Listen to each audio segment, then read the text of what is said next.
Well, good morning, everybody. It is your girl, Robin. I am so excited to be on with you again. One of my friends teased me and said, Robin, you're just always so excited. I sure am.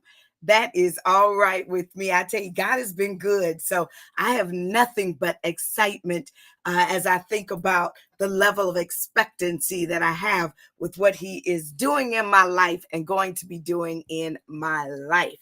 Thank you all for joining. Of course, if this is your first time tuning in with your girl, I'm Robin Ware, and I am a church consultant.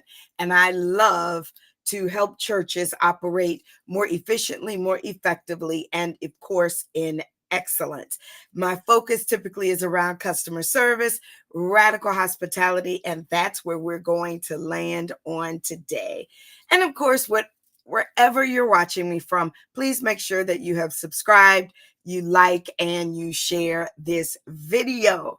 I am going to do something I have never done before. I am going to do an actual excerpt from one of my workshops. The Lord just kind of laid it on my heart to do this, and I want to be obedient. So this is going to be really good. So make sure you've got something to take notes with. But let me see who's on with me. Let me check the chat. So glad to see you. Come on, Facebook, YouTube, LinkedIn. I am excited to have you on while we are getting ready for our time together today. I will be back on. It'll be this afternoon for my Coach Robin session, but I will just go ahead. Look, y'all know I'm trying to be fancy. I am going to go ahead and show you. Let's see if I can pull it up. Yes, there it is. All right. The graphic for my upcoming mastermind. Yay, drum roll. I am so excited. It is going to be an incredible time. The Lord gave this to me actually some time ago, but I am excited. How many of you all know that sometimes when God gives you something, it has to marinate, right? He has to give you the pieces to the puzzle so that when it all comes together and you present it, it's done, it's in excellence, it's ready, right? Well, that's what God is doing with me. So January 11th, that's actually the day after my birthday. It's just going to be a celebration weekend, but we are doing Get It Done. It is a live mastermind here in Atlanta, or you can do it virtually. It's going to be an incredible time. Go ahead, put it in the comments for me. robinmware.com/webinar or just robinmware.com. You can go there so that you can register. I'm putting it over here on YouTube and Facebook. I said it wrong. It is not webinar. My apologies. robinmware.com/mastermind. And literally, you could just put robinmware.com and it will come up for you. So if you can, make your way to Atlanta or register to be with me online. All right. Listen. All right. Let me come back. Let me take this down. Y'all know I'm still learning how to do all this stuff. I did it. Yay. I'm so proud of myself. Let's see. I see you, Veronica. Glad to see you on, and thank you for your registration. Veronica said, I'm going to be one of the 20. That's what I forgot to share. It's only going to be no more than 20. I really said 12. So we'll see here in Atlanta. But she is one of the ones. I see you, Bishop Sellers. Thank you so much, man of God. Appreciate your support this morning. I see you, Jay. Let's see. Y'all know I need to have my glasses on, but I'm not putting them on. Dr. Ernest Jackson, glad to see you on. Tiffany is on with us this morning. I see you, Kim. Glad to have you on. Well, listen, as I shared for this morning's Let's Talk Church, I'm going to talk about the missed or the invisible opportunity that most churches miss. Now, some of you may be saying, you are so focused on hospitality and customer service. Let me tell you, hospitality and customer service can be the one thing that shuts your church down, that shuts your business down, that stunts your growth. If your people are not kind, if they don't understand how to be hospitable, people will not come back. I don't care how good the word is. If the word is that good, then maybe they'll stream, we hope, right? We pray. But we want them to have such an amazing experience that they are totally wowed and want to come back. All right. So God has given me that assignment, and I thank him for trusting me with it. And so that is why I stick to it. Listen, I love customer service. That's why I go to some of my favorite restaurants. The food is good, but it's also because of how I am treated, what my experience is like. So if this is something that you think is valuable, again, you want to watch this video. Make sure you share it with someone that would be blessed as well. And then, of course, I do workshops. So if this is something you'd like me to do at your church, then let me know, and I would love, love, love to come. In fact, you can go to my website, and the whole booking form is there. But let's get started, all right? Let's get started. Hospitality is truly one of the most underrated ministries in the church, but it is expected of everyone. Type the word underrated in the comments. We focus so much on music. We focus even so much on the pulpit, but we need that energy in hospitality.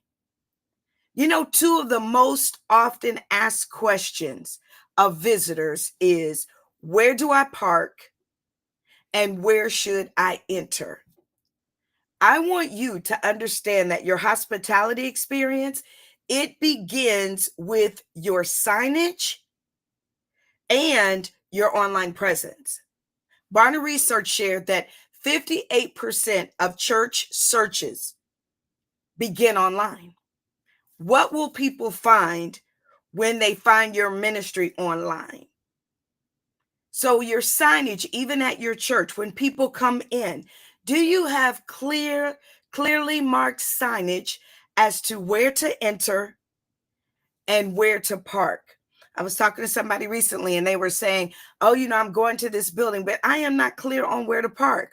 I really feel just like going back home. And you don't want people to have that experience when they come to your church. So that's number one. Number two, let's talk about what is hospitality. Hospitality is the invisible opportunity for every church. It is something that people feel. Yeah, it's something that people remember, and it is something that people take away. Three things. What is hospitality? It is something that people feel. It is something that people experience, and it is something that people take away. All right. It is so important that we understand about hospitality. Good hospitality is often taken for granted. People, again, talk about good preaching, good singing, but you also want them to talk about your good hospitality. And here's one of the lessons I love when I teach this in my workshops, is that we think friendliness, type the word friendliness. We think friendliness equates to hospitality, and that's not always the case. You can be friendly and not hospitable. Meaning you can speak and shake someone's hand and not be hospitable. I teach in my book, of course, hopefully you all have my book. If not, make sure you go online and order it, thewearagency.com. But I teach in my book the 10-10-10 rule. And the 10-10-10 rule says 10 minutes before church and 10 minutes after church, I am going to greet 10 people. And I'm intentional about that, so that I make sure they not only see that I'm friendly, but they see I'm hospitable. So I have a plan as to how I greet them. So I hug, I extend a handshake, and then I do the triangle, meaning I look at their eyes, their left eye, their right eye, and their nose, 5 seconds, 5 seconds, 5 seconds. So about 15 seconds. So during each of the 10 encounters, as I'm hugging them, shaking their hand, I'm giving them eye contact. Now, I do this like it's nothing, right? So I don't have to physically count. But if you're someone that's an introvert, or this is new for you, then that's one of my tricks that you can do, so that you are intentional about how you greet people. running by people and saying, hey, I got to go to the sound booth, or hey, I'm running over here to do something for pastor. That's not extending hospitality. That is not extending hospitality. All right. There's nothing worse than you thinking you are being hospitable, but the person says in their mind, that was rude. That's why when I work with my church administrators, I always reinforce that it is imperative that you get to church 30 minutes, an hour before your leaders are due to be there, before the church doors open, if you can, so that you can get your busy work done. If you're the one that's got to put the Mentos or whatever on the pulpit, you got to put the water stuff out. You don't want to be doing that while people are coming in. Absolutely not. You want to make sure that you're able to be present with those that are engaging and being present with you. All right, good stuff. Let's keep going. Good hospitality, it is in short supply. Look around the world, of course.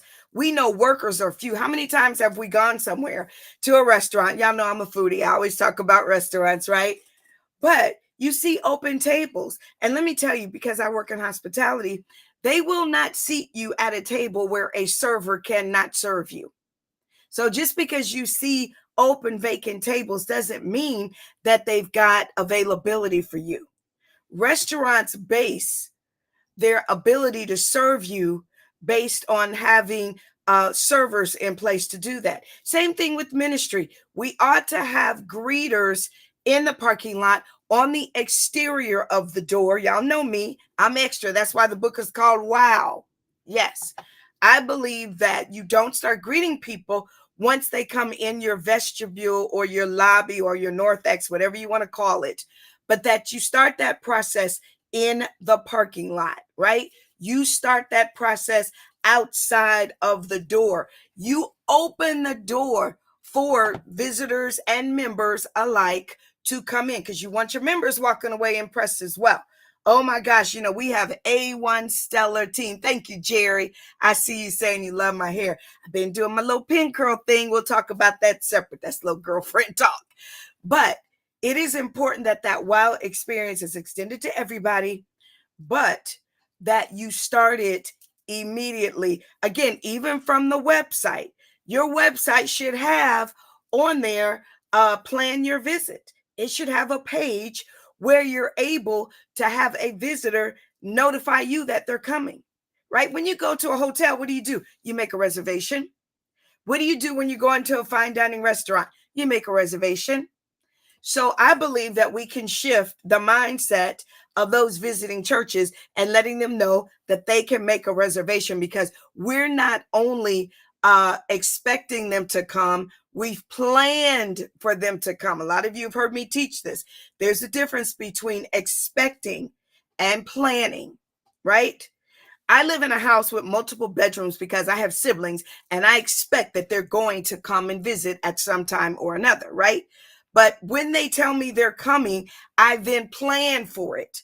I go grocery shopping. I make sure my refrigerator is full. I make sure that my little welcome basket is full. I wonder if I've got that. It may be upstairs because I had some visitors recently. But I literally have this basket full of toiletries that I put out when I have visitors, so that if they need anything, I've got it for them. It lets them know that I planned for their visit. A fresh bar of soap, a travel size thing of deodorant, a shaver, a little thing of shaving cream, lotion, oil, fingernail polish. What do people need fingernail polish for? Well, look, I'm dating myself because we don't really wear pantyhose, but for women, a clear bottle of fingernail polish will stop a run. Well, we do wear tights, right?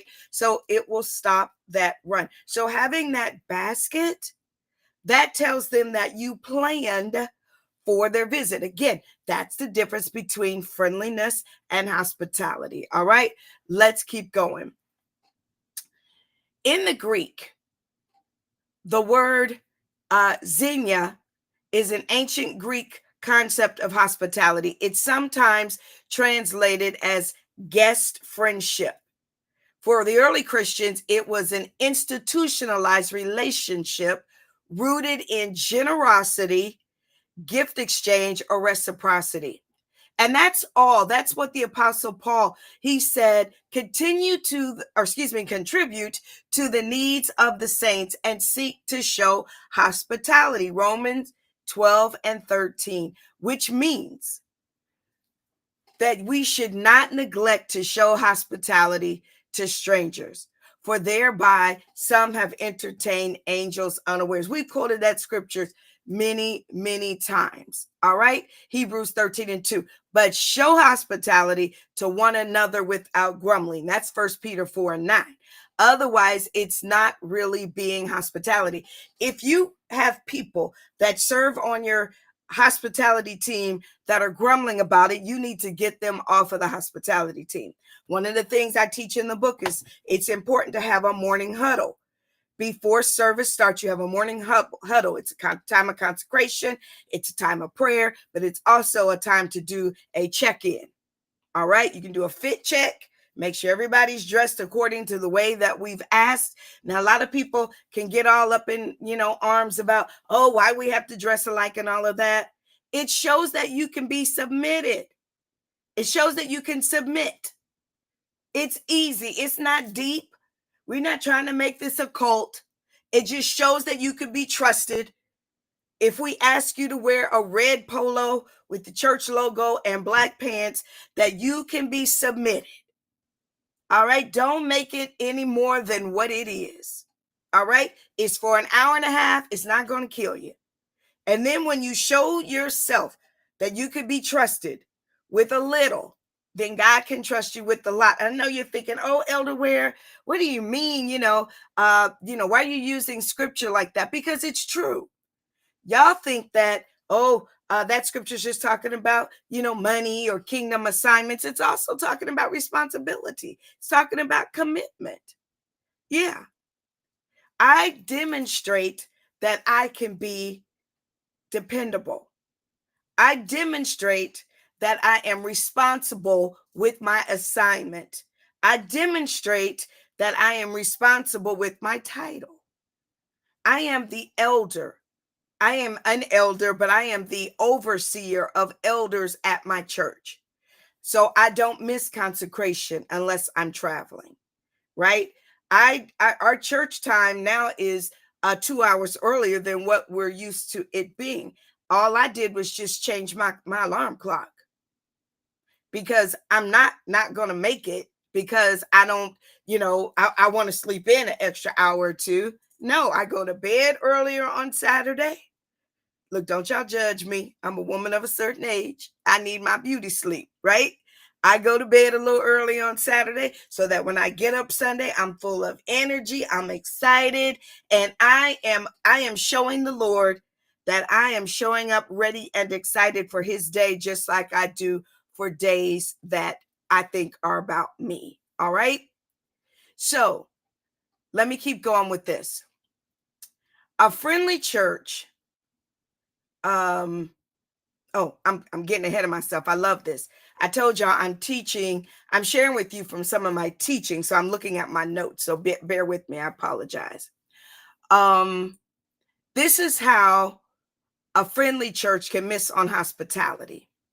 Friendliness involves being kind and pleasant and approachable.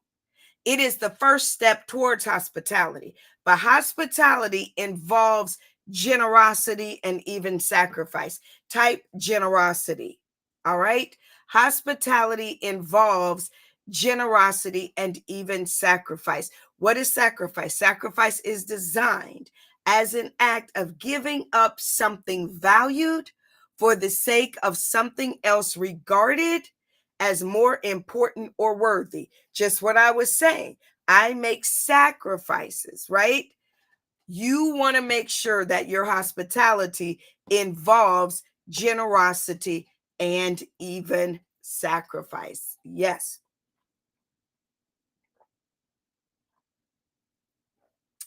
For instance, greeting someone and they ask where's the ladies' room or the men's room. Being hospitable, you tell them and you point.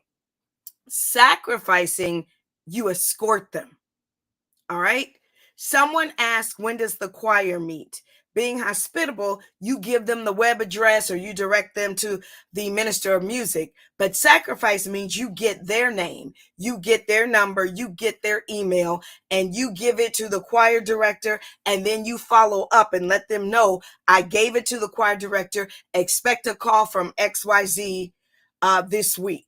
All right. And then even the next week, you follow up with that person and you make sure that they contacted that person. Then you go back to the person and you say, I understand you've been contacted. I'm looking forward to seeing you in the choir.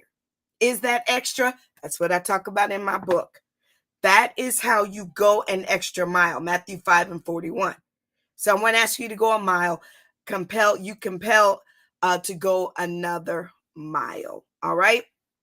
So you change your entire rhythm on Sunday morning. Hospitality is friendliness. Again, that includes generosity and sacrifice. You know, a friendly church member will spy out a visitor. I do that on Sunday mornings. I told you I do the 10-10-10 rule.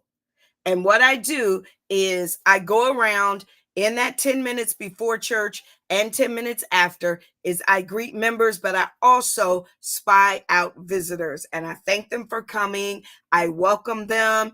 I, ask them. It just kind of depends on the vibe I get from them, but I do engage that 15 seconds. I engage with them. All right. So let's talk about what's expected versus creating an experience at your church. So here we go. Here's what's expected. 10 things that are expected at your church. That the service time will be listed on your website. To make that an experience, you'll have a what to expect or plan your visit page on your website.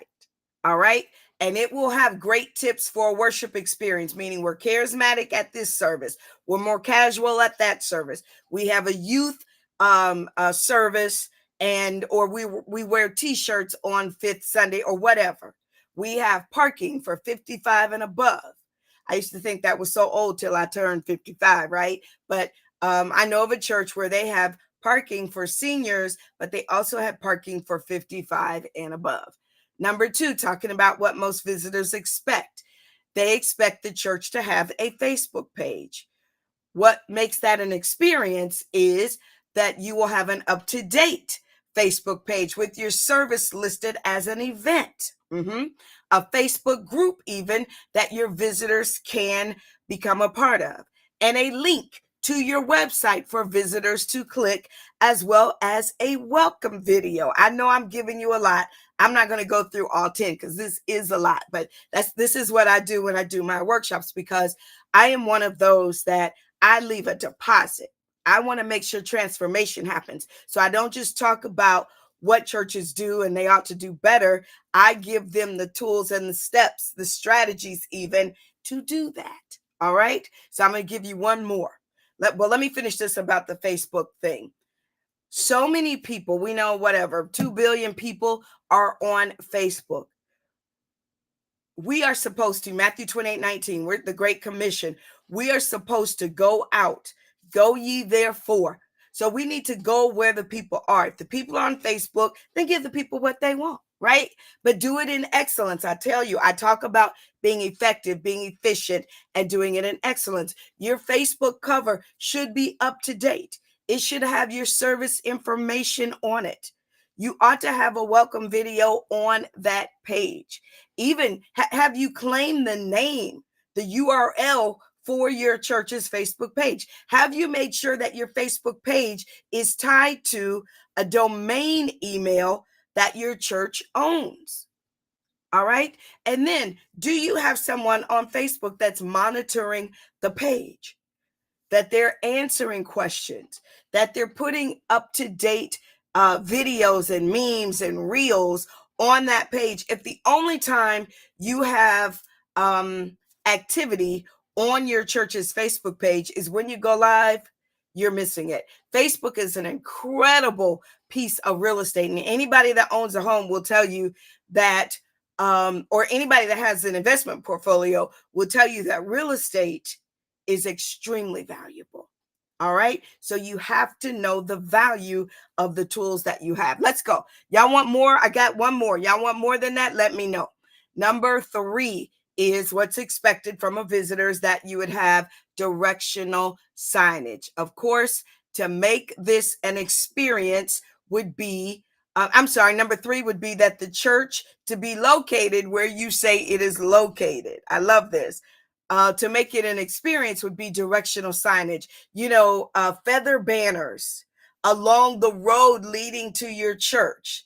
I love this. When you get in the parking lot, sandwich signs that say, if you're a visitor, or if you're new to the family, I'm a wordsmith. If you're new to the family, or this is your first day at the family reunion, turn on your high beams. That way, you direct people to go to a certain part of the parking lot, and then you got your A team there to greet them. If it's raining, somebody's there with an umbrella.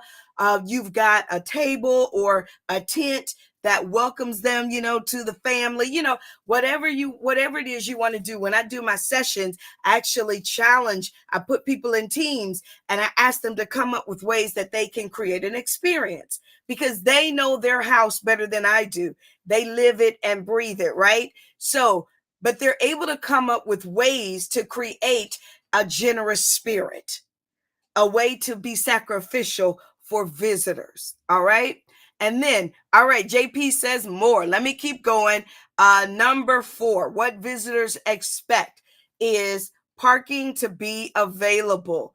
Number 4, to create an experience is to have parking attendants or greeters. You kind of heard me say that in my last example, but your greeting experience shouldn't begin at the door of the building. It should begin in the parking lot. It should begin through signage. It should begin through those feather banners. It should begin through your website. When you have, and I've done this for some of my clients, on your plan to visit page on your website, you make it an automated process, right?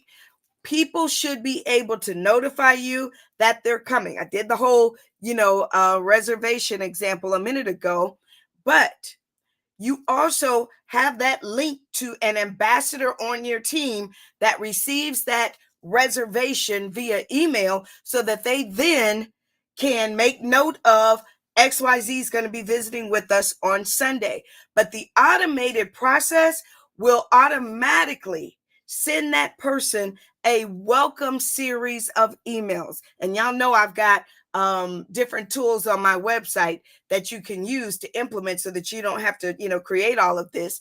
But the automated process, they would get a welcome email PDF that says, we're excited that you're coming. Thank you for letting us know that you're going to be part of the family on Sunday. Again, using that verbiage, that narrative at that step, it gets it in their mind so that when they get there and they see a sign that, welcome new family member, right? Hey, thank you, Bishop. I see you on, Sir McBride. But that gets them, connected. All right. So that automated step goes to them, because I know some of you are saying, well, Elder Ware, we don't have a team that can sit here and do all of this. You don't have to. You can use automation. And when I do my workshops, I share the processes and the systems that I use and all of that. So maybe I'll have to do a workshop online, make it more formal. We can kind of go through some things that I teach. Because one thing about me is that I want to be a blessing, and I get it. Not everybody can afford to bring me in, and I don't worry about that. I want to be a blessing, and God is going to bring that increase. I don't worry about all of that. So, but it is important that that system is automated, because you want to make sure no one falls through the cracks.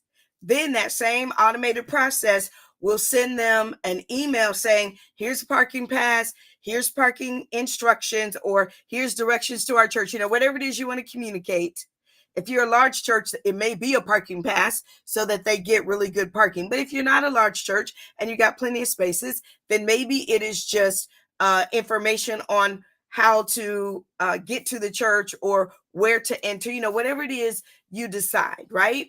So that they get that touch. Because I talk about in my book, the 7 touches. In the marketing space, we say that it takes 7 tips, 7 touches, 7 types of engagement before you convert someone to a client or to a customer.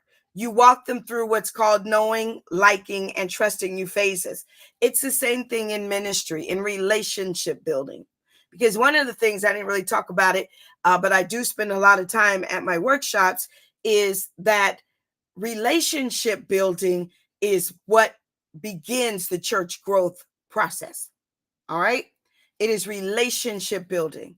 And it's not relationship building with the pulpit. I know that may shake some of you, but it is relationship building with the pew. Yes, it is the people that sit in the pews, engaging with your visitors, engaging with one another. That's how relationships are built, so that when someone doesn't show up on a Sunday, you're able to say, hey, girl, I haven't seen you. And I had that happen at my church recently. I saw someone and I said, oh my goodness, I'm so glad to see you. And they said, well, I've been streaming. And I said, I've been missing you inside, in person. And I know people have their reasons why they want to stream. So I'm not here to badger them about that. But just letting people know that their presence is missed. I know I'm, again, a woman of a certain age, so I'm a little old school. So I still value people coming in person. It just does something for me. I told y'all I'm single, so I like having that engagement on Sundays. That is, I used to teach this all the time, that may be the one time that people get a hug. Well, that's true for me now that I'm single and live by myself, right? Before my parents transitioned to heaven, right? I had them to talk to and engage with and hug and all of that, but now I don't. So now I get that from church. So think about that. If God has assigned you to be there for people like me and you're not there because you're being lazy, you don't want to make the sacrifice, who's missing what it is you're supposed to give them? I'm just saying. All right. Let me see. Let me check my time. I promise I didn't want to keep y'all too long. It's 32 minutes. So let me stop right there. I could go on and on and on. And I do in my workshops, but I don't have that type of time. Your girl's got to keep going. I got some other things I have to do. But if you enjoyed this, let me know. Again, talking about the invisible opportunity that churches have to create wow experiences, to stimulate church growth. All right. Let me know. I appreciate the hearts and the love. Make sure you share this video. And again, I want to remind you about my event that's coming up. It is going to be so good. Yes, it is my mastermind event. And I'm going to share it with you again. Let me get the graphic. Y'all know over on Instagram, I'm just so proud of myself that I figured out how to share graphics. But go over to robinandware.com. If you are a faith-based leader, meaning you work in corporate, but you are a child of God, you are a kingdom representative, and you want a coach that can help you build your business, create additional income streams, but do it in a kingdom way, I am that coach. I'm your go-to girl. So I'm having a mastermind in Atlanta on January the 11th. And I'm going to have up to 20 people live in person, and the rest will be online streaming. But it's going to be an incredible day, a VIP experience, going to have a catered meal, all of that. In fact, I just saw that the caterer just reached out to me. I want to invite you to check that out, robinandware.com. You can go over there and get all the information about the mastermind. All right. So thank you for hanging out with me. And I will, let me see, will I be back on tomorrow? Oh, I may not be on tomorrow. I got an amazing interview talking about having the mastermind. I'm going to help you put together your 2025 goals, but then a strategy as to how to achieve them. All right. How to create those additional income streams. And one of the things for me for 2025 is I want to up my influencing game. I want to be an influencer as it relates to the faith-based space. So I'm starting a podcast that's going to be coming first quarter of 2025.